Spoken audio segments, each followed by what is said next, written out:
नमस्कार दोस्तों, मैं हूं शिवम भार्गव। आप देख रहे हैं YouTube channel full on guide. दोस्तों आज हम लोग बात करेंगे क्लास 11 के रोमन साम्राज्य के चैप्टर के पार्ट 6 के बारे में, जो कि होगा यहाँ के श्रमिकों के बारे में। दोस्तों इससे पहले भी मैंने 5 वीडियोस बना दिए हैं इसी चैप्टर से, यानी कि ये 6वां पार्ट है। अब दोस्तों बात करते हैं मेरे बैकग्राउंड की, तो आप मेरे बैकग्राउंड में एक स्क्रीन देख रहे हैं जो कि मेरा कोई व्हाइट बोर्ड नहीं है, जो कि इससे पहले वाली वीडियोस में हुआ करता था। ऐसा इसलिए कि मैं अभी अपने व्हाइट बोर्ड से काफ़ी ज़्यादा दूर हूँ। मेरे और उसके बीच में तकरीबन 100 किलोमीटर की दूरी आ गई है और मैं उस दूरी को कवर नहीं कर सकता।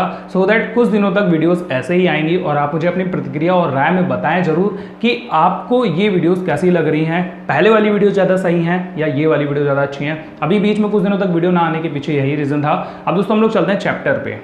दोस्तों आज हम बात करेंगे दास्ता की। दास्ता मतलब लोगों को गुलाम बना करके रखना।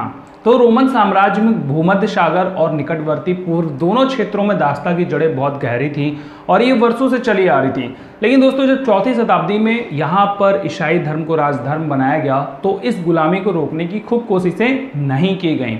तो क्या हम ये समझ लें कि रोमन साम्राज्य में सारा काम दास ही करते थे? नहीं, पूरे साम्राज्य में सारा काम दास नहीं करते थे। जबकि ये बात इटली के मामले में सही हो सकती है। कैसे सही हो सकती है?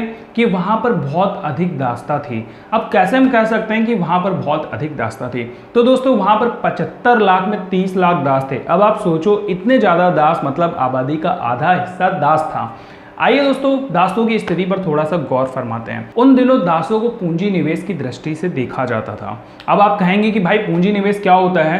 तो मतलब ये है कि आप एक दास खरीदने में जो पैसा लगाएंगे उसमें पहले आप पूरी कैलकुलेशन कर लेंगे कि ये दास इतना खाएगा, इतने में रहेगा, इतने में काम करेगा। मतलब उसको खरीदने से लेकर के उस पर लगा कुल खर्चा और उसके द्वारा किया गया काम का मुनाफा आदि आदि, इन सब की जब आप गणना कर लेंगे और आपको ऐसा लगेगा कि खर्चा कम है, फायदा ज़्यादा है, तो आप दास खरीदेंगे, नहीं तो नहीं लेंगे। तो दोस्तों ऐसा ही वहां भी कुछ होता था। दोस्तों रोम में ऐसी स्थिति थी जैसे खूब सारे दासों को फसल के लिए, कटाई के लिए इकट्ठा ना करना, क्योंकि हो सकता है उनमें मलेरिया फैल जाए और वे बीमार पड़ जाएं। अब जरा सा ध्यान दो कि ये बात इसलिए नहीं कही जा रही है कि सारे के सारे दास बीमार पड़ जाएंगे, बल्कि इसलिए कही जा रही है कि अगर वो बीमार पड़ गए तो नुकसान हमारा हो जाएगा। दोस्तों दूसरा पॉइंट अगर आप ध्यान देंगे तो एक और उच्च वर्ग के लोग दासों से क्रूरतापूर्वक व्यवहार करते थे, वहीं पर कुछ लोग बहुत ज्यादा सहानुभूति भी रखते थे। अब दोस्तों बात करते हैं दास श्रम, दास प्रजनन और वेतनभोगी मजदूरों की। पहली शताब्दी में शांति स्थापित होने के साथ साथ में लड़ाई झगड़े कम हो गए तो दासों की आपूर्ति में कमी होने लगी और दास श्रम का प्रयोग करने वालों को दास प्रजनन अथवा वेतनभोगी मजदूर जैसे विकल्प का सहारा लेना पड़ा। पहले समझते हैं दास प्रजनन को। दास प्रजनन गुलामों की संख्या बढ़ाने की एक ऐसी प्रथा थी जिसके अंतर्गत दासियों को उनके मर्दों के साथ ज्यादा से ज्यादा बच्चे पैदा करने के लिए प्रोत्साहित किया जाता था और उनके बच्चे भी आगे चलकर दास बनते थे। अब समझते हैं वेतनभोगी मजदूरों को। वेतनभोगी मजदूर सस्ते पड़ते थे, साथ ही उन्हें आसानी से छोड़ा और जब मर्जी हो रखा जा सकता था, जैसे आजकल एक नौकर रखना। यह बात तो सच है कि रोम में इसी प्रकार के मजदूरों को रखा जाता था क्योंकि ये सस्ते पड़ते थे और दास महंगे पड़ते थे। दास महंगे तो थे ही, साथ में उनका साल भर का भोजन, कपड़े लत्ते, उनके रहने की व्यवस्था, ये सब भी तो ध्यान देना पड़ता था, इसलिए दास और भी ज्यादा महंगे पड़ते थे। दोस्तों यही कारण रहा होगा कि बाद के वर्षों में दासों की संख्या जो थी वो घटने लगी थी। अब दोस्तों हम लोग देखते हैं दासों पर भरोसा।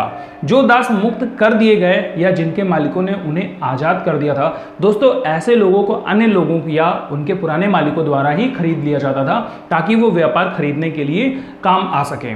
तो दोस्तों ये सारे लोग अपना व्यापार, अपना कारोबार इन्हीं दासों को सौंप देते थे। अब बात करते हैं दास प्रबंधन की।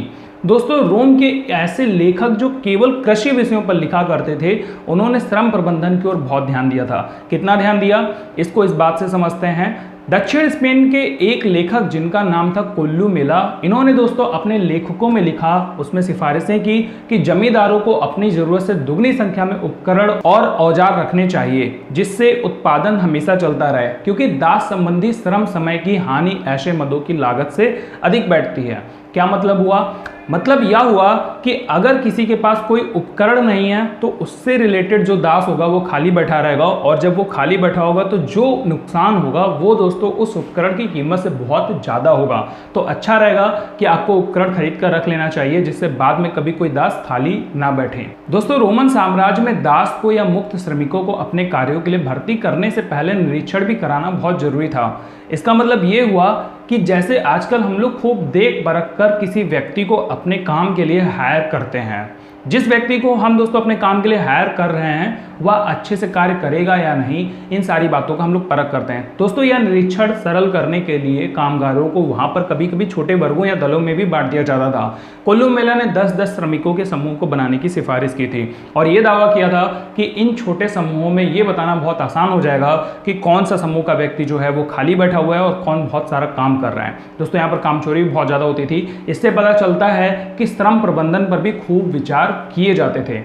अगर आपसे प्रश्न पूछा जाए कि रोमन साम्राज्य में किस तरह का श्रम प्रबंधन किया जाता था तो आप अच्छे से उत्तर लिख सकते हैं, लेकिन दोस्तों आपको श्रम प्रबंधन के ये तरीके थोड़े अच्छे भी लग सकते हैं और एक तरफ बहुत खराब भी लग सकते हैं, क्योंकि 10 के समूह में बांधकर रखने के लिए दोस्तों इन श्रमिकों के पैरों में बेड़ियां डाल दी जाती थी और ऐसे तरीके कठोर और क्रूर तो लगते ही हैं, लेकिन आज भी विश्व के अधिकांश फैक्ट्रियों में श्रम नियंत्रण के लिए कुछ ऐसे ही तरीके अपनाए जाते हैं। दोस्तों बात करते हैं कृषि श्रमिकों की, यानी कि जो लोग खेती करते थे उनके यहाँ पर कृषि श्रमिक अवश्य थके थके से रहते होंगे। जनसाधारण लोग इन कृषि श्रमिकों से बहुत ज्यादा नापसंद करते होंगे, उनसे नफरत करते होंगे, क्योंकि तीसरी शताब्दी में मिस्र के कई किसानों द्वारा अपने गांव को छोड़कर जाने का खूब उल्लेख मिलता है, जिसमें यह कहा गया है कि लोग अपने गांव छोड़ करके चले जाते थे जिससे उन्हें खेतों में काम ना करना पड़े। और हो सकता है ये बात सिर्फ खेती के लिए ना हो बल्कि फैक्ट्रियों में कारखानों में भी लागू होती हो कि उन्हें काम ना करना पड़े। अब जो बात दोस्तों मैं आपको बताने जा रहा हूं उस बात को जरा गौर से सुनना कि सन 398 में एक कानून में यह कहा गया कि कामगारों को दाग दो ताकि अगर वो भागने का छुपने का कोशिश भी करे तो उन्हें आसानी से पहचाना जा सके। कई निजी मालिकों द्वारा कामगारों के साथ में उधारी संविदा भी बनाते थे या ऋण संविदा के रूप में करार करा लेते थे ताकि वो ये दावा कर सकें कि ये उनके ही कर्मचारी हैं और उनके कर्जदार भी हैं। कर्जदार होने के नाते वे उन पर कड़ा नियंत्रण भी रख सकते थे। लेकिन दोस्तों कई लेखकों के अनुसार हमें यह भी पता चलता है कि हजारों श्रमिक गुलाम अपना आत्मसमर्पण खुद करते थे या खुद से ऋण ले लेते थे, क्योंकि उनको ऋण से ज्यादा जरूरी जीवित रहना होता था। तो जीवित रहने के लिए वे उधारी लेकर के भी जिंदा रहना पड़े तो दोस्तों जीते थे। हाल ही में खोजे गए आगस्टीन के पत्रों में से एक पत्र में हमको दोस्तों ये जानकारी मिलती है कि कभी कभी माता पिता भी अपने बच्चों को 25 वर्ष के लिए वहां पर बंधुआ मजदूर बना करके बेच देते थे। आगस्टीन ने एक बार अपने एक वकील से पूछा था कि अगर ऐसे समय पर पिता की मृत्यु हो जाए तो क्या इन बच्चों को आज़ाद कर दिया जा सकता है या दोस्तों जीवन भर के लिए गुलाम बनाया जा सकता था।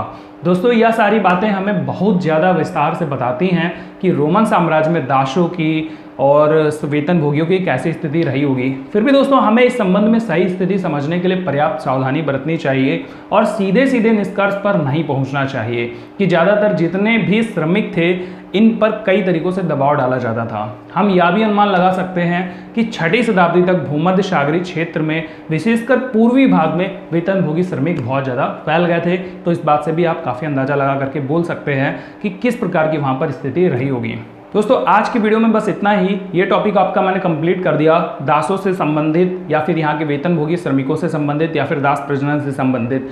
उम्मीद करता हूँ अगर आपका कोई भी प्रश्न होगा इस टॉपिक से रिलेटेड आप उस पर उत्तर अपना अच्छे से लिख पाएंगे और पूरा अंक प्राप्त कर पाएंगे। दोस्तों इसके अगले टॉपिक में हम लोग बात करेंगे पूर्ववर्ती परवर्ती काल के बारे में या फिर जो भी अगली हेडिंग होगी उसके बारे में। दोस्तों फिर हमारे चैप्टर खत्म हो जाएगा और फिर हम लोग अगले चैप्टर की तरफ में चलेंगे। लेकिन उससे पहले मैं आपसे एक रिक्वेस्ट कर रहा हूँ कि अगर आपको इस चैप्टर से रिलेटेड नोट्स चाहिए, इंपॉर्टेंट क्वेश्चन आंसर चाहिए तो डिस्क्रिप्शन में एक लिंक है, आप वहां पर जा करके उस नोट्स को हमारे खरीद सकते हैं। बहुत ही कम कीमत में हमने नोट्स को रखा हुआ है वहां पे, तो आप बहुत आसानी से उसको खरीद सकते हैं। मैं मिलता हूं आपसे अगली वीडियो में, तब तक के लिए गुड बाय, अपना ख्याल रखिए, हंसते रहिए, देखते रहिए फुल ऑन गाइड।